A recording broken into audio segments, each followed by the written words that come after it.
بسم اللہ الرحمن الرحیم۔ اسلامی کہانی کے معزز دوستوں السلام علیکم۔ دوستوں آج کے اس ویڈیو میں ہم حضرت علی رضی اللہ تعالیٰ عنہ کا ایک ایسا واقعہ بیان کریں گے جسے آپ نے شاید پہلے نہیں سنا ہوگا، اور یہ ایسا واقعہ ہے کہ جسے سن کر آپ کا دل باغ باغ ہو جائے گا۔ بس آپ سے ایک گزارش ہے کہ آپ ویڈیو کو آخر تک ضرور دیکھیے گا۔ ابن عباس رضی اللہ تعالیٰ عنہ سے روایت ہے کہ حضرت عمر رضی اللہ تعالیٰ عنہ ایک صبح نماز کے لیے مسجد پہنچے تو آپ نے دیکھا کہ ایک شخص محراب میں سویا ہوا ہے۔ آپ نے اپنے غلام کو حکم دیا کہ اسے بیدار کیا جائے۔ غلام نے قریب جا کر دیکھا تو پتا چلا کہ عورتوں کے لباس میں ایک سر کٹے ہوئے مرد کی لاش پڑی ہوئی ہے۔ حضرت عمر رضی اللہ تعالیٰ عنہ یہ دیکھ کر حیرت میں رہ گئے۔ آپ کی سمجھ میں کچھ نہ آیا کہ آخر معاملہ کیا ہے اور یہ لاش اس حال میں یہاں کیسے پہنچی۔ آخر آپ اس معاملے کو سلجھانے کے لیے حضرت علی رضی اللہ تعالیٰ عنہ کی خدمت میں حاضر ہوئے۔ اپنے تمام واقعے حضرت علی رضی اللہ تعالیٰ عنہ کو بتلا دیا۔ آپ نے فرمایا فی الحال اس لاش کو دفن کر دیا جائے اور اس وقت کا انتظار کیا جائے جب 9 مہینے بعد اسی جگہ پر ایک بچہ نظر آئے گا۔ اس وقت سب کچھ لوگوں کے سامنے کھل کر آ جائے گا۔ حضرت عمر رضی اللہ تعالیٰ عنہ نے آپ سے پوچھا کہ یہ سب کچھ کیا ہے اور آخر 9 مہینے کے بعد بچہ کہاں سے آئے گا؟ آپ نے فرمایا مجھے اللہ کے رسول صلی اللہ تعالیٰ علیہ وسلم نے اس معاملے کی خبر پہلے ہی دی تھی، اس لیے وقت کا انتظار کیا جائے۔ وقت گزرتا گیا اور ٹھیک 9 مہینے کے بعد جب ایک صبح حضرت عمر رضی اللہ تعالیٰ عنہ مسجد میں داخل ہوئے، اسی جگہ پر جہاں کچھ دنوں پہلے ایک سر کٹے ہوئے مرد کی لاش ملی تھی، اسی محراب سے ایک بچے کے رونے کی آواز آئی۔ آپ قریب گئے اور اس بچے کو گود میں اٹھا کر بے اختیار فرمایا بے شک اللہ کے رسول صلی اللہ علیہ وسلم بھی سچے ہیں اور ان کے چچا کے بیٹے حضرت علی بھی سچے ہیں۔ آپ اس بچے کو لے کر حضرت علی کے پاس گئے۔ حضرت علی نے فرمایا اس بچے کے لیے ایک انصار دایا کا انتظام کیا جائے اور اس کا تمام خرچہ بیت المال سے ادا کیا جائے۔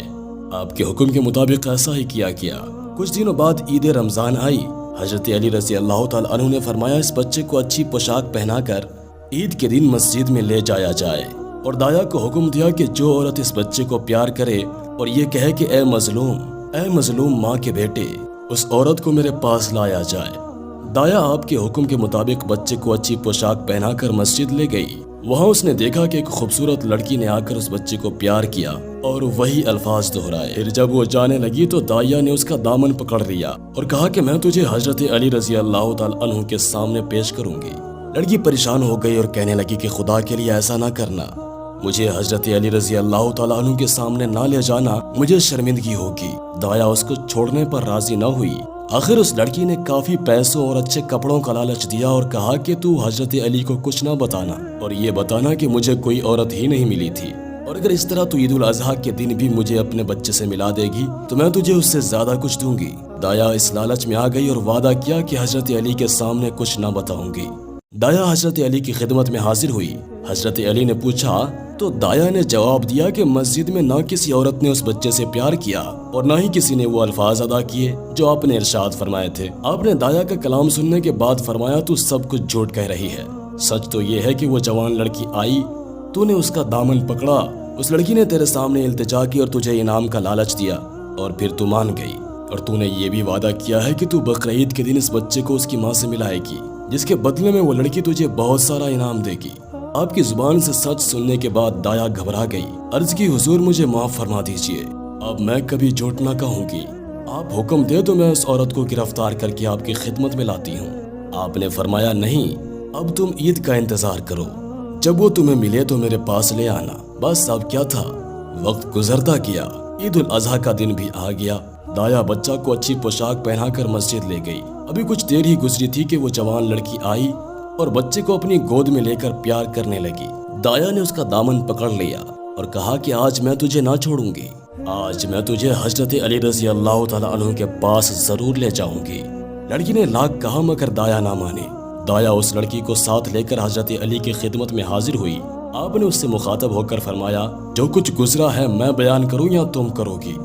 لڑکی نے عرض کی میں خود بیان کر دیتی ہوں۔ لڑکی نے بیان شروع کیا، میرے باپ حضرت عمر بن سعد اللہ کے رسول صلی اللہ تعالیٰ علیہ وسلم کی ہمرکابی میں شہید ہوئے۔ میری ماں حضرت ابو بکر رضی اللہ تعالیٰ عنہ کے دور میں انتقال کر گئی۔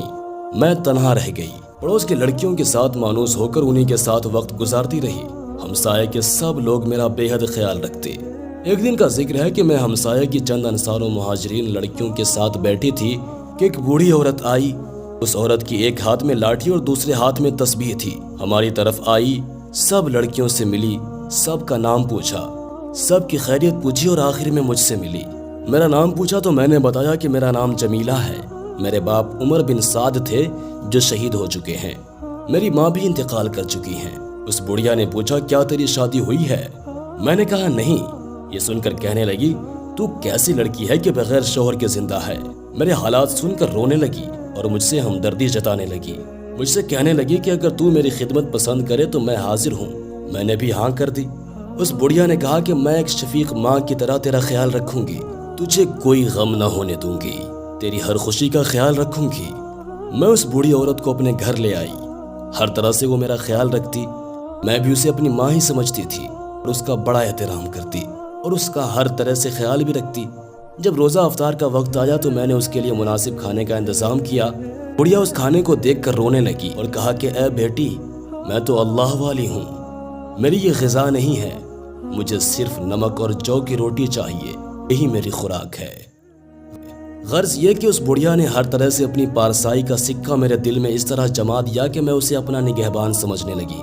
ایک دن کہنے لگی مجھے زمانے سے بڑا ڈر لگتا ہے، تو تنہا رہتی ہے، کہیں ایسا نہ ہو کہ میں حاجت کے لیے باہر جاؤں اور تجھے کچھ ہو جائے، اس لیے تجھے ایک اچھے ساتھی کی ضرورت ہے جو تیرا ہر طرح سے خیال رکھے۔ اگر تو اجازت دے تو میں اپنی بیٹی کو لے آؤں جو تیری ہم عمر ہے، جو کہ انتہائی متقی اور پرہیزگار اور نمازی ہے۔ میں نے اس لڑکی کی اتنی تعریف سنی تو بے اختیار کہا کیوں نہیں، فوراً اسے لے کر کے آ جائیے، اس طرح میرا دل بھی بہل جائے گا اور اس محبت سے اچھے اثرات بھی پیدا ہوں گے۔ بڑھیا میرے اصرار پر اسی وقت ہی اپنی بیٹی کو لینے کے لیے روانہ ہوئی۔ کچھ دیر بعد تنہا ہی واپس آ گئی۔ میں نے آتے ہی پوچھا میری بہن کو کیوں نہیں لائی؟ بڑھیا نے جواب دیا کہ میری بیٹی تنہائی پسند ہے، اس کا سارا دن اللہ کی یاد میں گزرتا ہے، تیرے گھر میں اکثر مہاجر و انصار کی لڑکیاں آتی ہیں، اس وجہ سے اس نے یہاں آنا پسند نہیں کیا۔ بڑھیا کا جواب سن کر میں اور زیادہ متاثر ہوئی اور میرے دل میں اس لڑکی سے ملنے کی تڑپ اور بڑھی۔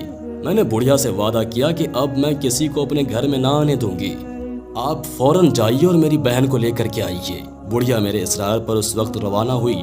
کچھ دیر بعد ہی بڑھیا ایک جوان عورت کو اپنے ساتھ لے کر کے آئی۔ اس عورت نے اپنے جسم کو چاروں طرف سے چھپایا ہوا تھا، صرف اس کی 2 آنکھیں نظر آ رہی تھیں۔ یہ جوان عورت دروازے پر آ کر کھڑی ہو گئی۔ میں نے کہا بہن اندر کیوں نہیں آتی؟ بڑھیا نے جواب دیا لڑکی بڑی حیادار ہے، اسے شرم آتی ہے، یہ کہہ کر باہر چلی گئی کہ میں اپنے گھر کو تالا لگا کر کے ابھی آتی ہوں۔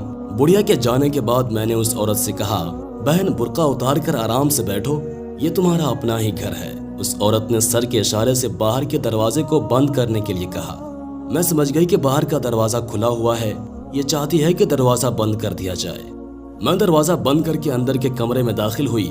وہ عورت اس طرح کپڑا لپیٹ کر پلنگ پر بیٹھی تھی، میں نے ہاتھ سے اس کی چادر کھینچ لی۔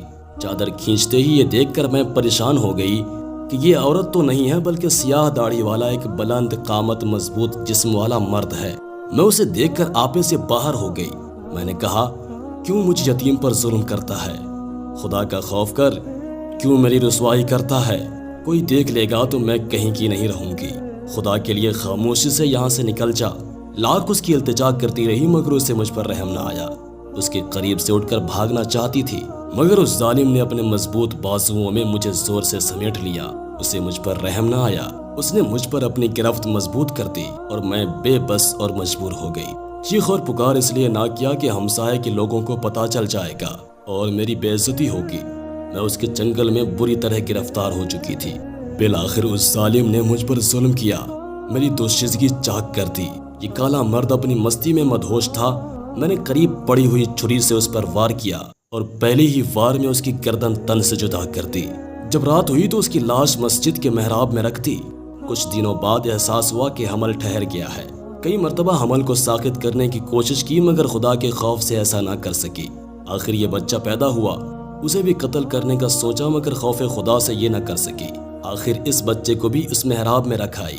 تمام حالات سننے کے بعد حضرت عمر فاروق رضی اللہ تعالی عنہ نے فرمایا خدا کے رسول بھی سچے ہیں اور آپ کے بھائی بھی سچے ہیں۔ حضرت عمر رضی اللہ تعالی عنہ نے حضرت علی رضی اللہ تعالی عنہ سے پوچھا اب اس عورت کے لیے کیا حکم ہے؟ آپ نے فرمایا اس شخص کا خون بہا کچھ نہیں کیونکہ وہ ایک گناہ عظیم کا مرتکب ہوا۔ اس عورت پر کوئی حد نہیں کیونکہ اس کی رضامندی کے بغیر وہ شخص اس پر غالب ہوا۔ اس کے بعد آپ نے فرمایا اس بڑھیا کو حاضر کیا جائے تاکہ خدا کے حق کو اس سے مانگوں۔ حضرت علی رضی اللہ تعالی عنہ نے دایا کو حکم دیا کہ بچے کو اس کی ماں کے سپرد کیا جائے۔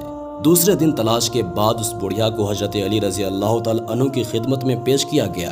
اب بڑھیا نے جمیلہ کو پہچاننے سے انکار کر دیا۔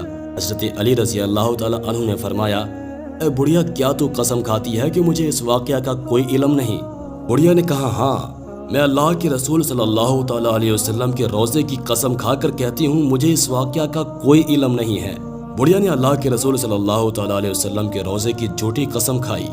قسم کھاتے ہی اس کا چہرہ کالا پڑ گیا۔ حضرت علی رضی اللہ تعالی عنہ نے فرمایا، اے بڑھیا، اپنا چہرہ آئینہ میں دیکھ۔ بڑھیا نے اپنا چہرہ دیکھا تو فریاد کرنے لگی اور حقیقت کا اعتراف کیا کہ میں سب کچھ جانتی ہوں اور میری ہی وجہ سے سب کچھ ہوا ہے، اب مجھے معاف فرما دیجئے، میں اپنے کردار سے توبہ کرتی ہوں۔ حضرت علی رضی اللہ تعالی عنہ نے دعا فرمائی، اے خدا، اگر یہ عورت سچ کہتی ہے اور سچ میں توبہ کرتی ہے تو اسے پہلے حال میں پلٹا دے۔ مگر اس کے چہرے کی سیاہی نہ گئی۔ حضرت علی رضی اللہ تعالی عنہ نے فرمایا، اے لعنتی عورت، تو کس طرح توبہ کی ہے کہ خدا نے تجھے معاف ہی نہیں کیا؟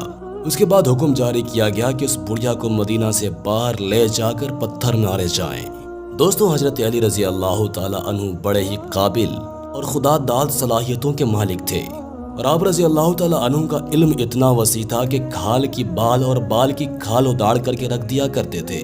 ہمیں امید کرتے ہیں کہ آج کی ویڈیو آپ کو ضرور پسند آئی ہوگی۔ ویڈیو کو لائک کرنے کے ساتھ ساتھ دوستوں کے ساتھ شیئر کرنا ہرگز مت بھولیے گا۔ اپنا اور اپنے پیاروں کا بہت سارا خیال رکھیے گا۔ اللہ حافظ۔